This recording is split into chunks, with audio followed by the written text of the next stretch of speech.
Eddie Velez, thanks for being here on State House. Today we're talking about SB 3, Senate Bill 3, Right. that bans all hemp products essentially in the state of Texas. And when I say all hemp products, I mean it states in the language any hemp product with any THC, which is everything. Shuts down the market. Shuts down the entire market. Yep. Before we go into the details of that, because there's a lot in there. Right. And tell me about your company, because you own, you're a founder of and own Oak Cliff Cultivators, but you're also the president of the Hemp Coalition. Yeah. Is that what yeah. President of the Texas Hemp Coalition. Texas Hemp Coalition. Yep. Yeah. Out of Texas. Yeah. Tell me a little bit about your company, because you were telling me how you got started. Because you're a veteran, you're a Marine veteran, and thank you for your service. My son's in the Navy, That's so awesome, yeah. we got a nice connection on that. And but it sounds like you worked at FEMA for a long time. Yeah, I did. And then left recently. And then tell me how you went to this. Sure. I worked in emergency management for about 15 years. Majority of that time was with FEMA. Here in FEMA regions, FEMA's broken into different regions. Region 6 is Texas, around the states. So that was my territory. Did that for a number of years, and it came to a point where my wife's like, it's time to stop packing bags and stay home more often, because you get deployed a lot. So it was time to come back home with the kids, and they were growing up. So I needed a change. You have young kids. Yeah, I got a 12-year-old and a 9-year-old, a son and a girl. So life's busy. Yeah. Sports, I hear school, all that type of stuff. So when I was a female, also I heard the bill was coming down the pipeline to legalize hemp in the state of Texas. My ears perked up when I saw that, and I kind of told my wife, I said, there might be some opportunity here. But just a quick background, my father was locked up for marijuana possession for a long time when I was a kid. So I had a background in that just from being around it. And so I kind of knew what was coming down, and I thought some opportunity might be there. So we jumped on it. Yeah. And how long have you had this company? So we founded Oak Cliff and Cultivators in 2019, September. Yeah. Me and my wife, we grow it. So at first we wanted to just grow it. We're just happy. Yeah. Just wanted to grow it. So you go from a soldier to a farmer? Yeah. Yeah. From soldier, responder to farmer. To farmer. Yeah. And my wife, she was an educator. She's 16 years in education. Yeah. So she brought that background with her to the business. We both quit our jobs. Yeah. We both just jumped out, cashed our retirement, and kind of went all in. That's awesome, dude. Yeah. I mean, it's nice to be able to work with your wife and have your family around. And I know you live close by. Yeah. Which is this area out here in Oak Cliff. As we were driving through here, I couldn't believe how different it looks. I haven't been out here in a long time. I come to Dallas a lot, but I haven't been to the Oak Cliff side in probably 20 years.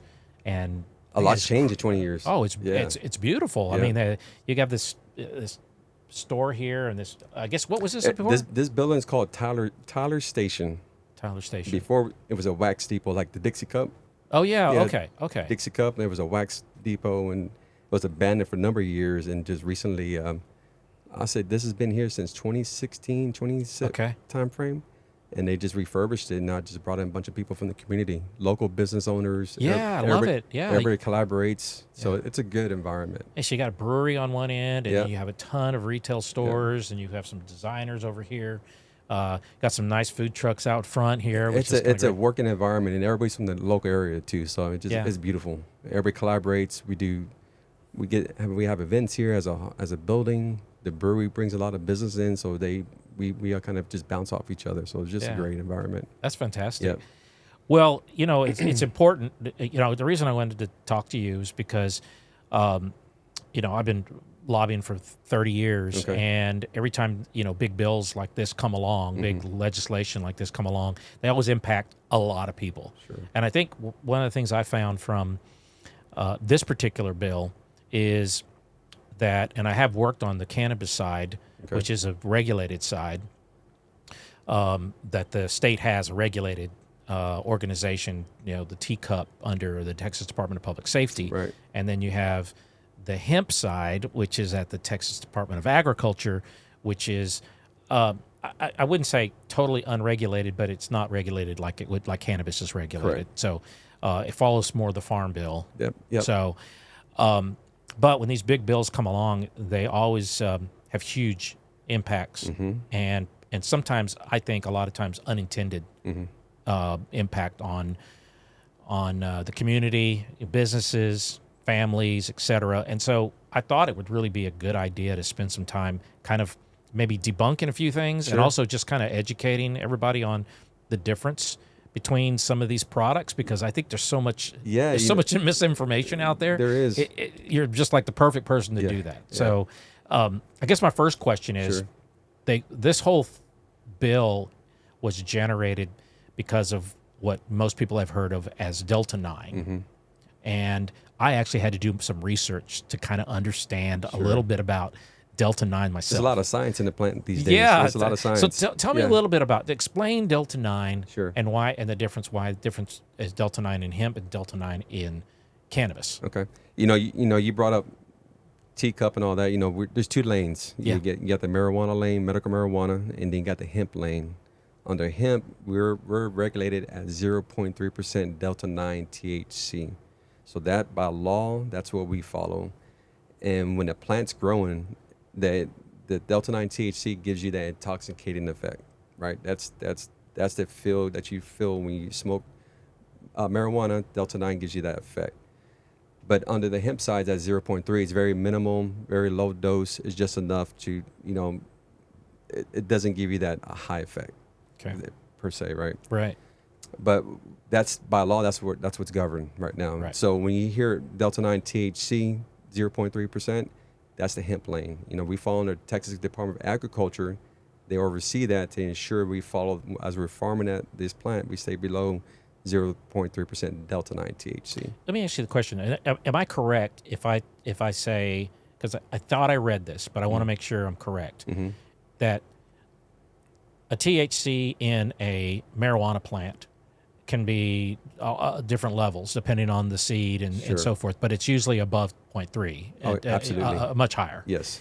In a hemp seed, a plant, it's very likely not to exceed a 0.3. Correct. Anyway. It only produces, it's a different, similar plants, but produces THC in a totally different way. The plants look the same, smell the same. You can't tell the difference. Only by testing it. It's the only way you can tell the difference. Okay. So marijuana, yes, you're going to be 20% or higher, right? Naturally, that's happening. But now they got CBD seeds. Hemp seeds are engineered to be low THC, high CBD. Marijuana plants are reverse, low CBD, high THC. Okay. All right, so that's the biggest difference. That's the biggest difference right there. Mm-hmm. And so the bill. So we'll back up a little bit too. So now we have a little bit better understanding of the difference between hemp and a marijuana plant, and the THC in a hemp plant versus the THC in a can. And THC Delta 9 is consistent on both plants. Just one's going to be lower than the other. One's lower than the other. Yep. Okay. Mm-hmm. I think people, at least I thought so. I thought there was a sort of a change in the molecule between the two, but there's not. They're the same molecule. Same molecule. One's just less potent than the other. One's less potent than the other. Growing naturally. One's intoxicating. One is not intoxicating. Lower. Just a little bit lower. Lower. Lower in the potency. Yeah. But higher on the hemp side, you have the CBD and the C. So on the hemp side, you got two lanes. Also, so we got two lanes, right? Marijuana and hemp. But within hemp, it still has two lanes. You have the cannabinoid sector, and then you got the fiber sector. The fiber is going to be your textiles, building materials, plastics, biofuel, things like that. Okay. Then you got cannabinoids, were grown for consumable products like gummies, tinctures, etc. Fiber could be used for the textile side, and cannabinoids on the consumable side. Is that kind of? Yes. And nobody had a problem with the gummies and all the things that the hemp, that the consumables that were being produced until some people started coming in and taking the plant and concentrating it, I guess may be the best way to put it, maybe, or you can explain it. Yeah. What happened that you had all these players come in and all of a sudden you had these really high THC levels in these hemp products? Sure. Yeah, so right now, you hear the word synthetics a lot. Yeah. So you hear synthetics. Synthetics, what that is, when you grow the hemp plant itself, and you use naturally derived products, that's it. It's grown. But if you take that same product and you convert it, that it's one thing is farming, right? But if you start getting those molecules and convert them to other things like delta 8, HHC, THCO, THCP, that's not natural. That's synthetic. And that's where you've seen a lot of the issues arise because of the synthetic process done to these products. Okay. Does that make sense? Yes, Right? it does. Yeah. And so what happened is that since hemp was made through the Farm Bill as a completely legal product. And what's regulated is delta 9 THC. Yeah, that's right. With the delta 9, 0.3 delta 9 in it. Then all of a sudden, these other people came in and started making products that were similar. Sure. And calling them hemp. Right. But really, they were making a very intoxicating product, and it started to get out to, at least what I'm hearing, but through testimony and such, to because anybody could sell it, then kids could get access to it, and there wasn't any regulations, so you really didn't know what was in it, particularly a synthetic product. I mean, it's unregulated here in Texas. That's one thing we've been screaming for from the beginning, like help us regulate. Yeah. But now it's coming down fast and furious, but we've been asking for the regulation for a long time. For one, there's no age verification requirement for these products by law. Now we're trying to put this in the bills, right? Age verification, because kids are getting this, and anybody could open up a shop. You go to Department of State Health Services, apply for a retail license, boom, they got to open a store up, and they bring in products from out of state, be synthetic products, and these products that's what's getting to the hands of the kids. Well, and I think another good point to make is that people can bring stuff in from out of state because it's not interstate commerce. It's not an interstate commerce problem. It's federally legal. It's federally legal. You can use the United States Postal Service. It's federally legal to mail it in the mail. Yeah. I mean, you might see some bans in the bills talk about no shipping, but federally you can still do that. Yeah. You can still order online and bring it to the state. Which you can't do with the medical marijuana because it's federally illegal. Correct. And so the state has legalized a certain type just for medical, but you have to grow it here and you can distribute it here, but you can't take it anywhere else outside There's the state. a lot more parameters involved on the medical side. On the teacup. Security for one, all those parameters, those are in place for that medical marijuana side. On the hemp side, a little bit more loose. Right. Yeah. But again, we're at a lower dose of THC, delta 9 THC. So that's the difference right there. Well, I had mentioned to you that one of the things that we found is that because the way the program was set up for the medical marijuana, which a lot of I've had on my show, former Navy SEALs and other veterans that need the product for mental health purposes and pain. They don't want to be on opiates. Right. It's a horrible thing to be in that situation, but this helps them. Also, the Coalition of Texas with Disabilities, one of my best friends is a quadriplegic. He gets spasms all through his body because he's sitting in a wheelchair all the time, and he doesn't want to be on opiates either. Yeah. He doesn't want to be a drug addict, so he uses products, the medical marijuana, but it's so expensive because of the way the program's set up that people are moving. We're moving to hemp products, right? Yeah, it's so constrictive. I mean, you have to have certain illnesses to get it, and some of it if you have an illness and not might meet the criteria of the state. So, right. So what options do you have? Do you go prescription meds or do you go to a hemp product? Could be a little cheaper too, right? It could be cheaper, and then I think what happened too is because that hasn't been opened up, and by the way, there is another bill that's tracking with SP3, Senate Bill 3, Senate Bill 1505, which also is trying to fix the problem with. They're trying to expand teacup. They're trying to expand teacup. That's exactly right. Expansion of teacup. Yeah. And they're kind of moving together, which is really odd because I know they, in the minds of, I've heard this in testimony at the Department of Public Safety, that they feel like because it has been so restrictive on the medical marijuana side that people have moved not to regular hemp products like good gummies and so forth and other drinks and so forth, but to the stuff that's the intoxicating stuff, which is not regulated at all. Right. The black market. The black market stuff, and it created a black market essentially. Right. And so now to correct it, they're going all the way to just getting rid of everything. And the black market is there. It's been there. It's just going to get bigger. As the state tries to ban more and more of these products, it's just going to increase the black market. You know, we're already got people being arrested. You got, without understanding, in the state of Texas, a lot of cities are starting to decrim marijuana, right? Dallas did it. There was a big petition in Dallas. Dallas decrimmed up to 4 ounces of marijuana on your person. Okay.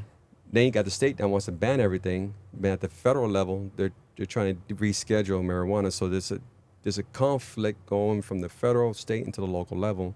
Yeah. It's confusing for a lot of us, even for the customers.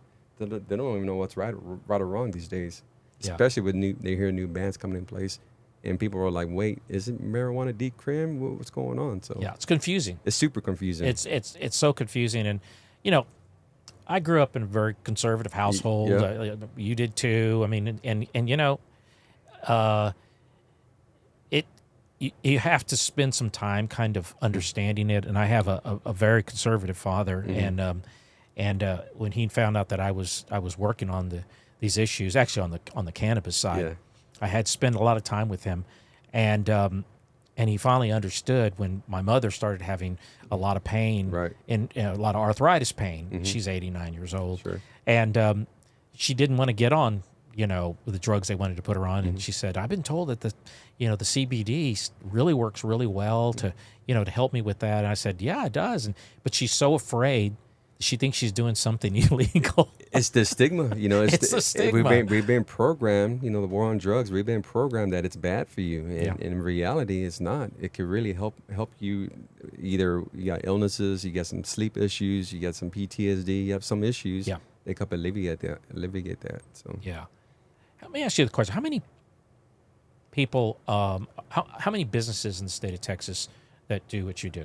According to the testimonies, I think you've heard these. I think it's about 7,000 registered retail stores, similar to what I do here in Oak Cliff. So that's 7,000 of me across the state. And then, are there any estimates of how many employees? 50,000 employees. 50,000. 50,000 employees. Yeah, that's a lot of people. Yeah, not to mention, of those 7,000 people or retail spaces, we all have leases in place. Some have 5-year leases, 6-year leases. I'm 2 years into a 5-year lease. So this ban, what they're trying to do right now with SBD3, has huge cascading effects. I would imagine the commercial realtors are not real happy about that either. I mean, yeah, who's going to pick up that bill? Once yeah. I got to, break my lease, a 5-year lease, I'm going to have to pay a certain percentage of that.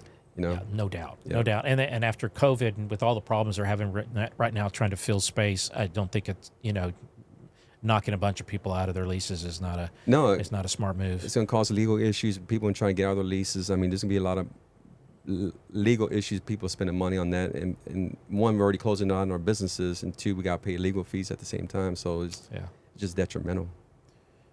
And if this were to happen, let's assume for a minute mm-hmm. the bill that has passed the Senate. Sure. So for those that aren't following mm-hmm. it like we do, that bill to ban everything, basically closing anything mm-hmm. to do with hemp, sure, passed the Senate and is on its way to the House now. Mm-hmm. And the House is not the Senate; it's a whole different body and mm-hmm. and all that. But if it did pass the House as is, and they banned everything, you essentially would lose all of your investment, everything. You start over. I mean, you close down. You're done. Sure. Yeah. I mean, my retirement's in here. My wife's retirement's in here.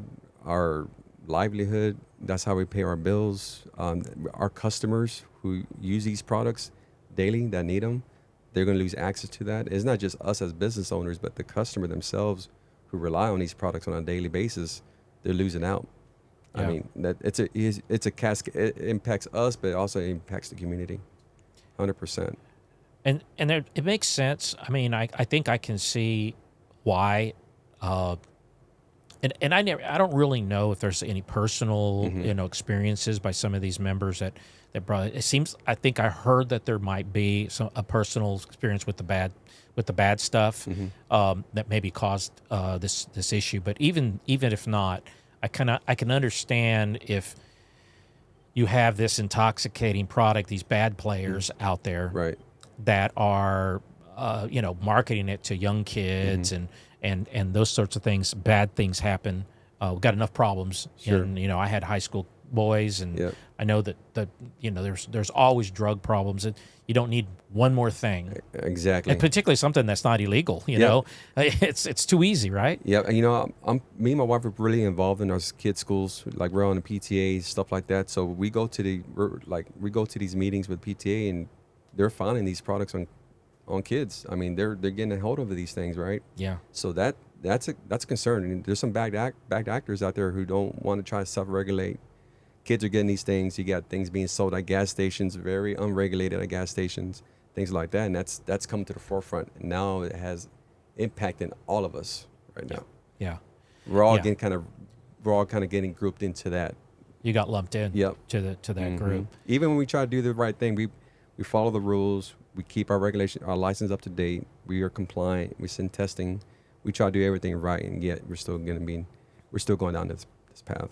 Well, I noticed at the hearing, the Senate hearing, Yeah. they had both the Senate Bill 3 and Senate Bill 1505, which was mixing both the. That was so interesting. Yeah. You had medical cannabis, and you had the hemp players, and you had the good and the bad people there, and you had the good and the bad people on the other side, and they were all testifying at the same time. Mm-hmm. There is no way in 5 minutes time that you can educate anybody about anything. No, I think people have more confused if people are watching that, like regular people watching this who don't know nothing about legislation. They're watching this thing. One note, SBD3, just saying how bad hemp or THC is for kids and for adults. Then they switch to medical side and like how great it is, what it does for people, alleviate pain. So you just leave confused, you know? It was very I mean, confusing. I was looking at I was watching the testimonies. I'm like, why are we doing this at the same time? I was having a hard time following Yep. who was for what. Yep. You know, people would get up there and testify, and if I walked away for a minute and there was a new person up, I was trying to figure out which bill are they talking about. Someone might talk about SBD3, then flip. Now I'm gonna talk about, I forget the name on the medical side, but they want 1505. 1505. Yeah. It was a little confusing. It was very confusing, Yeah. and so I think that a forum like this is really important because I want people to understand Sure. that there's real data, there's real information, there are real differences. It doesn't say everybody can have their views about all these things, but I mean understand what's happening. And SB3 is a pretty it is a pretty egregious bill. I mean it's a ban. It's an overkill. It's an overkill bill. It's banning a lot of things. They're saying we're going to only allow CBD and CBG. And if you know anything about cannabinoids, when the plant's growing, one of the first cannabinoids that comes out of the plant is called CBG, cannabigerol. It's called the mother stem of cannabis. Okay. Non-intoxicating CBG, but it has the most medicinal benefits for the body. Okay. Oh, okay. And then you got CBD. CBD, everybody knows what CBD is, right? So those two things, they're allowing those two things. But in order for you to get that, to switch gears real quick, I'm a farmer. I'm growing CBD. I'm growing a hemp plant.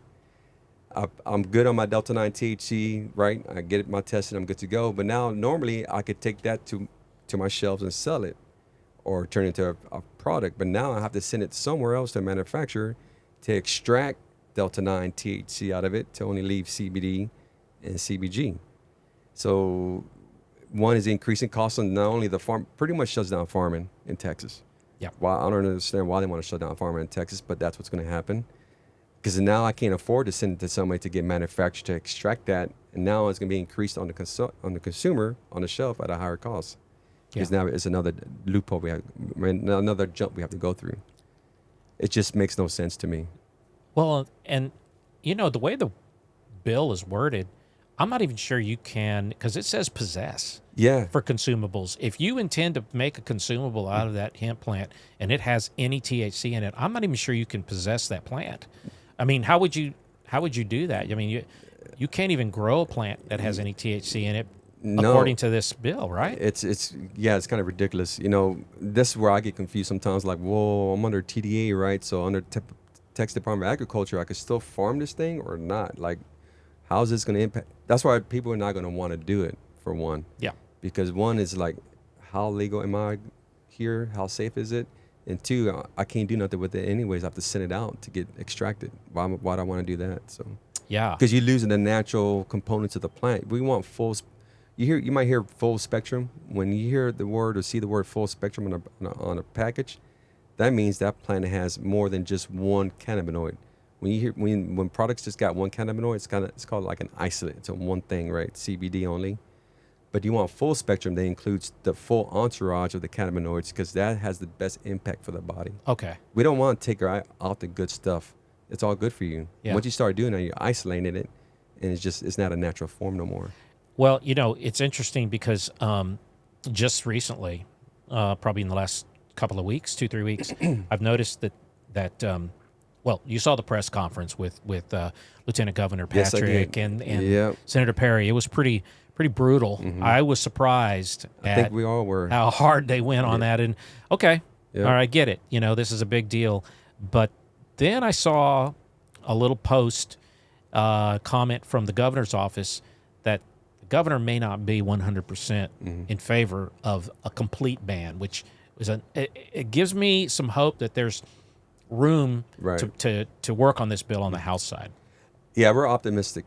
We're right now because the SBD3, it's now on the House side. I don't know if on the House side you're aware, but there's HB 28. It's the component, or I would say is the SBD3 version on the House side. Okay. So HB 28. Do you happen to know who's carrying that bill? King.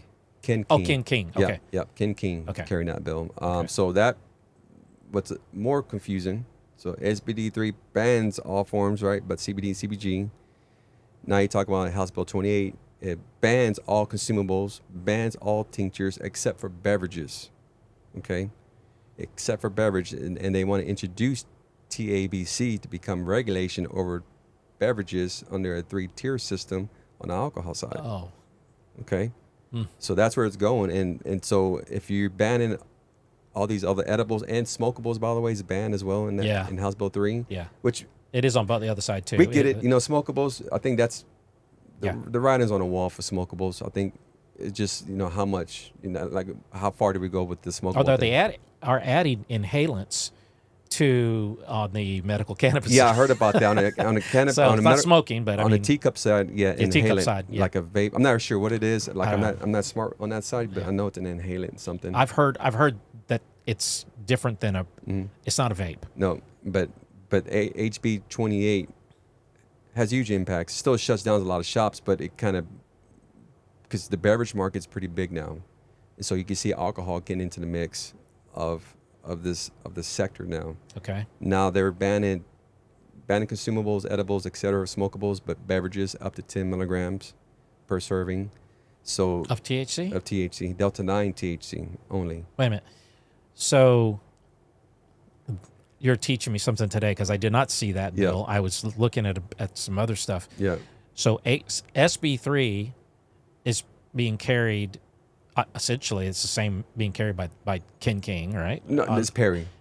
Perry, and then on the House side, is Ken King. it's Ken King. But Yeah. then he also has another bill, or is it just his version of SB3? Right now, the only version of that SBD3 on the House side is going to be HB 28. It's HB 28, That's the only thing right now. Everything else is not being heard but 28. and so it adds additional restrictions by getting rid of any consumable. Well, if you ban everything, then what are you doing? What do you do? I don't understand. Why are you going to farm? Why are we going to farm?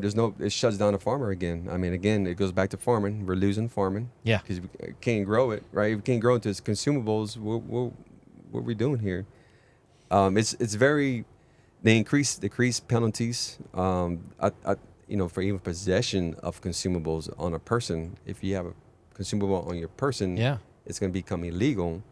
But yet you can still order out of state, and it's federally legal to order out of state and get shipped here. And within also in HB 28, it eliminates shipping and it eliminates e-commerce. Except that it carves out beverages, which sounds to me Yeah. it's got the smell Yeah. of special interest, Yeah. which that's just very odd. Yeah, that's what it's in front of HB 28 is in front of our face. Yeah. We are trying to work with our legislation people. We're trying to find some good compromises where there's some wins in there. Yeah. But I think we got some hurdles to jump over. But it's a huge concern. Wow. That is majorly confusing. It's super confusing. Where do we? So now you're gonna have they're introducing TABC into the mix. So now we got dishes right now. I have to get a manufacturing license, but it's going to be pushed to TABC, tier 3. We don't know how that's going to unfold, but right now. No, but I know they've been pushing for TABC for a while to regulate some of these products. Okay. So, I mean, that's been... Because I think they got the enforcement side. Yeah, Dishes, they got... Dishes doesn't...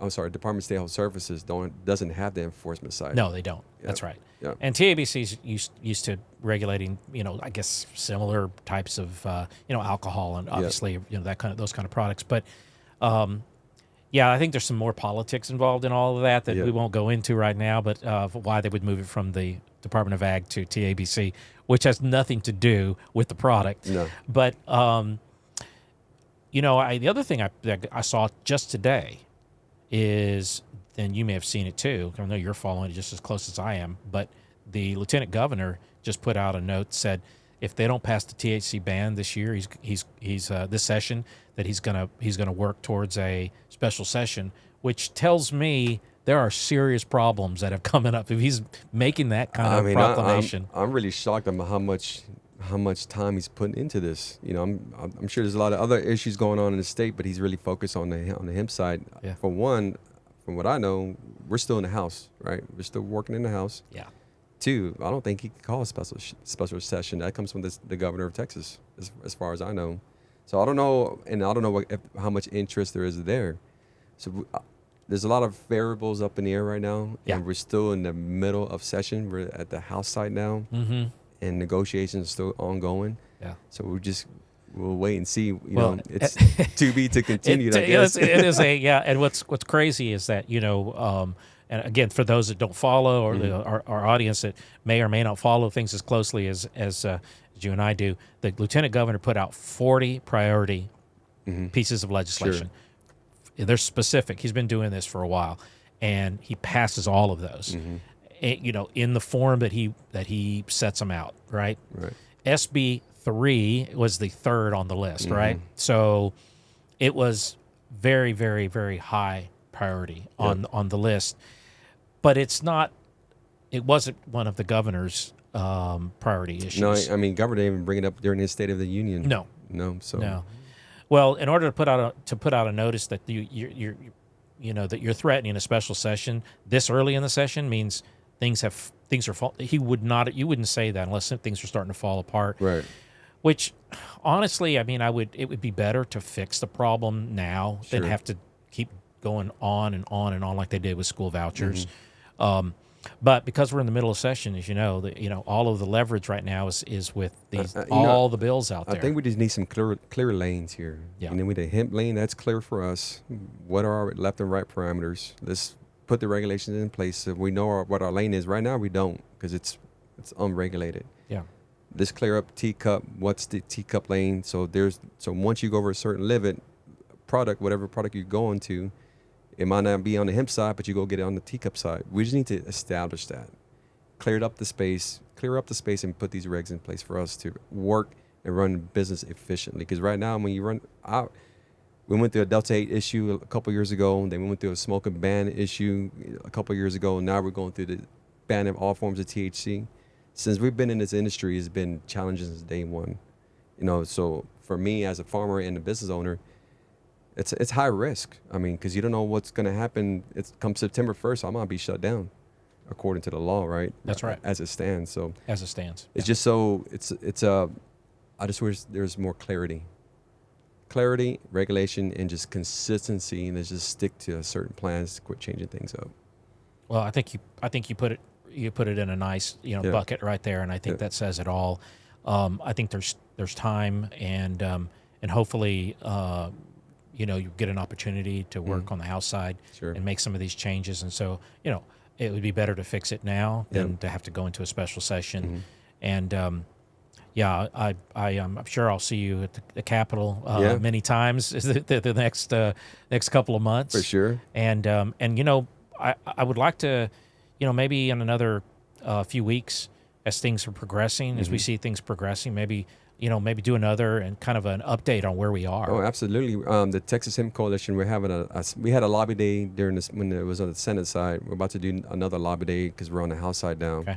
We're doing that on April 1st. So maybe if you're around that area, we could chat it up at the end of the day or something. Okay, yeah, let's talk about that because I mean, I think the more information that people know and understand, then they can make their thoughts known to their state representatives and senators, and just say whether where they are on the process, they understand what's really going on at the Capitol. Yeah, and the misinformation out there right now about what hemp products are, they're really putting us into a corner, calling us drugs and K2 and a bunch of other stuff, which is not true.